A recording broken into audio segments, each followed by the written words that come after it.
Assalamualaikum warahmatullahi wabarakatuh. Apa kabar teman-teman? Oke, kali ini Bu Enda mau menjelaskan cara-cara penyelesaian soal-soal US atau UN tentang fisika, yaitu tentang materi gaya, usaha, energi, dan pesawat sederhana.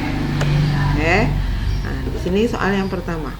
Sebuah benda terletak di atas lantai yang licin.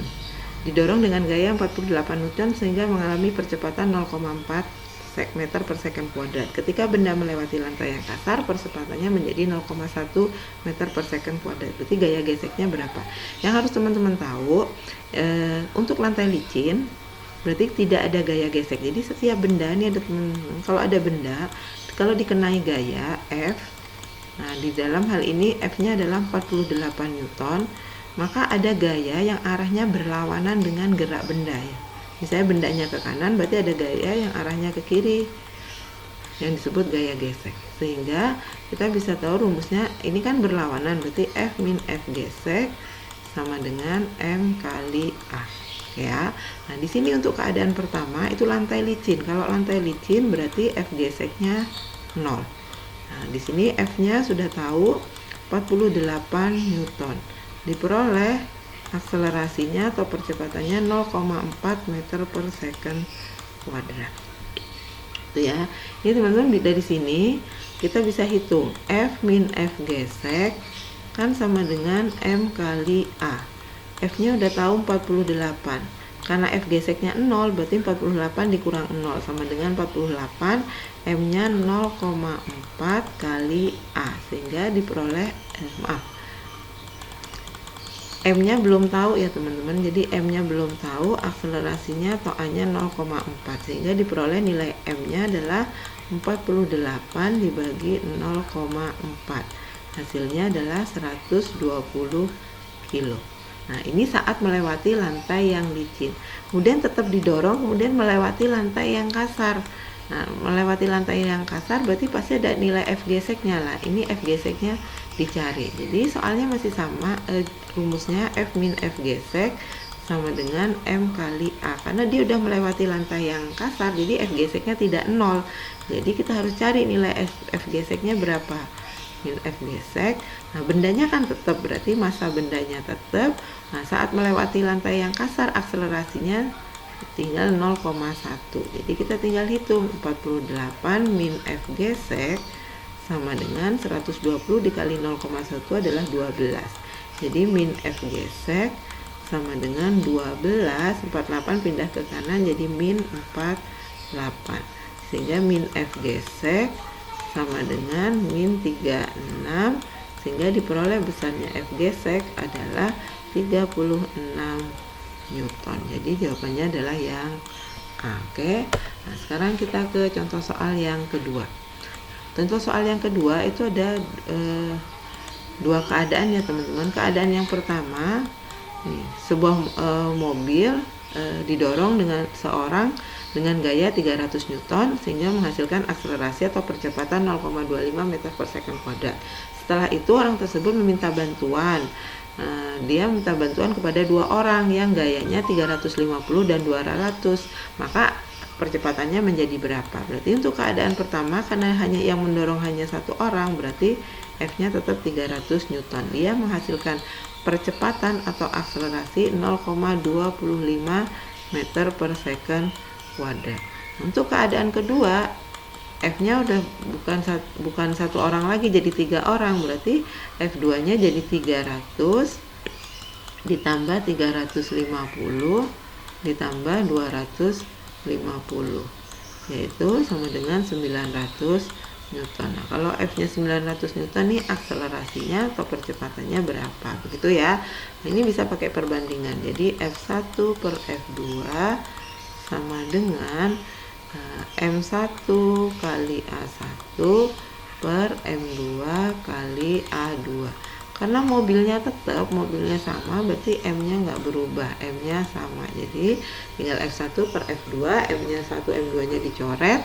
Nah, tinggal kita masukkan, berarti jadi 300 per 900 sama dengan A1-nya 0,25 per A2. Nah, ini bisa dicoret ya teman-teman, nolnya dicoret, 3 sama 9 disederhanakan. 3 sama 9 dipersederhanakan jadi 1/3. Jadi 1/3 sama dengan 0,25 per A2. Tinggal kali silang, berarti diperoleh A2 sama dengan 3 dikali 0,25. Peroleh A2-nya adalah 0,75 meter per second kuadrat. Jadi jawabannya adalah yang A. Oke.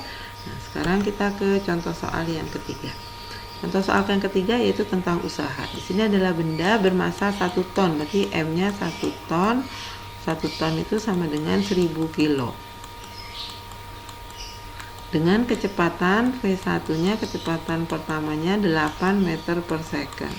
Dipercepat sehingga kecepatannya kedua menjadi 20 meter per second. Yang ditanya adalah usaha.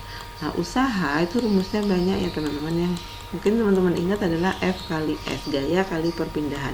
Tapi usaha bisa juga adalah perubahan energi kinetik. Jadi usaha itu bisa energi kinetik yang kedua dikurang energi kinetik yang pertama. Dimana energi kinetik itu rumusnya adalah setengah mv kuadrat, berarti setengah m1 v1 kuadrat dikurang setengah m2 v2 kuadrat. Nah, untuk benda ini m-nya kan sama ya teman-teman. Nah, M-nya sama, jadi setengah sama M-nya bisa ditaruh di luar. Jadi setengah kali M dalam kurung V1 kuadrat min V2 kuadrat. Jadi ini adalah rumus usaha. Nah, untuk kali ini kita pakai rumus yang ini ya teman-teman. Jadi usaha sama dengan setengah kali M kali V1. Maaf ini tadi benda kebalik. Ini kan EK2, berarti harusnya yang di depan yang 2 ya. Nah. Oke, jadi setengah M dalam kurung V2 min V1 ya teman-teman.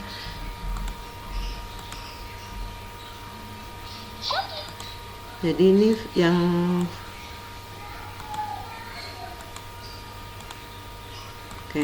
jadi ini adalah V2 karena akhir dikurang awal, jadi V2 kuadrat min V1 kuadrat. Jadi tinggal kita masukkan setengah kali M-nya adalah 1000 kilo kali V2. V2-nya adalah 20, jadi 20 kuadrat dikurang 8 kuadrat.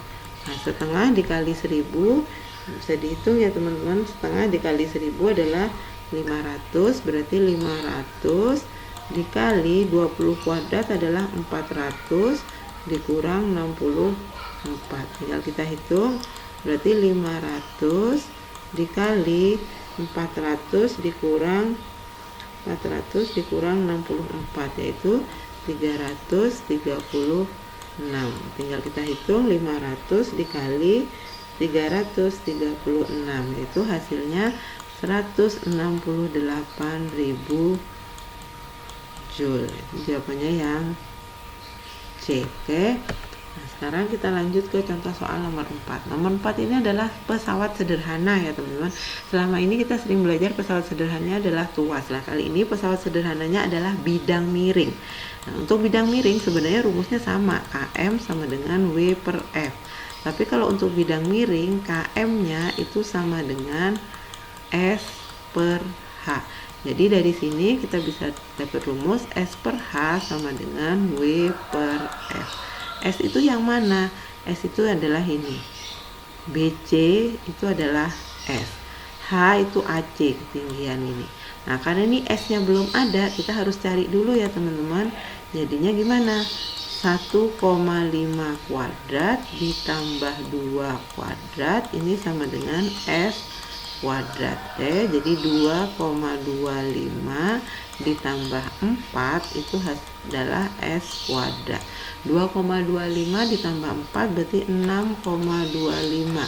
Berarti 6,25 sama dengan S kuadrat, sehingga didapat S-nya adalah akar dari 6,25, itu S-nya adalah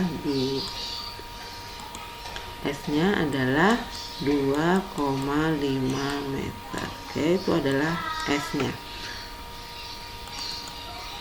Jadi S-nya 2,5 meter. Tinggal kita masukkan ke sini, S-nya udah tahu.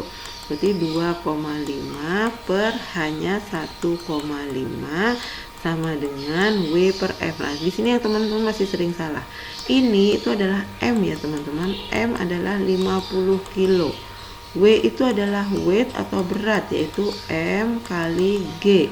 Jadi 50 kali 10 sama dengan 500 Newton. Jadi yang kita masukkan ke sini adalah 500 per F. Nah, ini jadi kita hilangkan komanya, karena sama-sama satu angka di belakang koma, sama-sama kali 10. Jadi 25 per 15 sama dengan 500 per F. Oke, disimplify, ini bagi 5 dapat 5.